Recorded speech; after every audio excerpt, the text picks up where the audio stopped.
Hello বন্ধুরা, আজ আমি করে দেখাবো গ্রামের দৃশ্য। যার জন্য একটি দাগ দিয়ে নিলাম। এবার দুই সাইডে দুইটি দাগ দিব।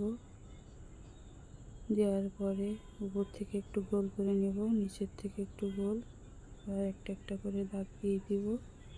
এটি হচ্ছে একটি কুয়া, গ্রামের কুয়ার দৃশ্য। এটি উপরে একটু গোল করে নেব, একটা একটা করে কুয়ার ইটগুলো এঁকে নেব যাতে একটু সুন্দর লাগে। এবার আমরা দুই সাইডে দুইটি খুঁটির মতো দিব, যাতে যেটা দিয়ে কুয়ার থেকে পানি উঠাতে হয় সেই দইটা লাগানোর জন্য।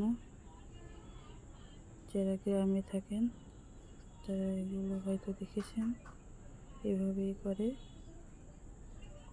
এখান থেকে আমরা দুইটা দাগ দিয়ে নেব, নিয়ে দড়িটা দৃশ্য আঁকিয়ে নেব। এবার আমরা একটি ঘর আঁকাবো, সাইডে একটা দাগ দিয়ে দিব, দিয়ে সোজা একটা দাগ দিব। ঘরের দৃশ্য আঁকানো খুবই সোজা। এভাবে আমরা আস্তে আস্তে দাগগুলো দিয়ে নেব। ছোট বাচ্চাদের এভাবে আঁকানো শেখালে তারা খুব সহজে দৃশ্য আঁকতে পারবে। আমি এখানে খুব সহজ করে দেখিয়েছি কীভাবে গ্রামের দৃশ্য আঁকতে হয়। এভাবে এবার ঘরের জানালাটা এঁকে নেব। দেখতে পাচ্ছেন আমি একটি ঘরের জানালা তৈরি করছি। এবার দুই সাইডে দুইটা দাগ দিয়ে দরজাটা এঁকে নেব।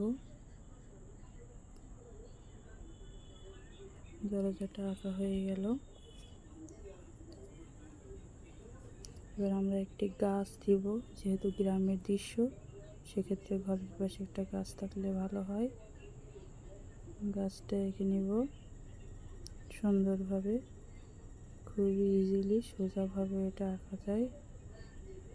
ব্যাক সাইডে একটু পিছনের একটি দৃশ্য এঁকে নেব। এবার একটি পুকুর মতো এঁকে নেব, দুই সাইডে দাগ দিয়ে উপরে একটু ঘাসের ছবি এঁকে নেব।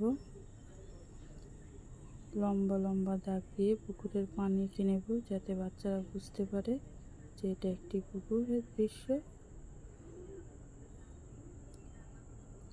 এবার দরজা থেকে একটি রাস্তা এঁকে দেব, ঘর থেকে উপরে একটি সূর্য এঁকে নেব। সূর্যে একটি বড় একটি ছোট দাগ দিয়ে সূর্যের দৃশ্যটাকে আরও একটু সুন্দর করে নেব।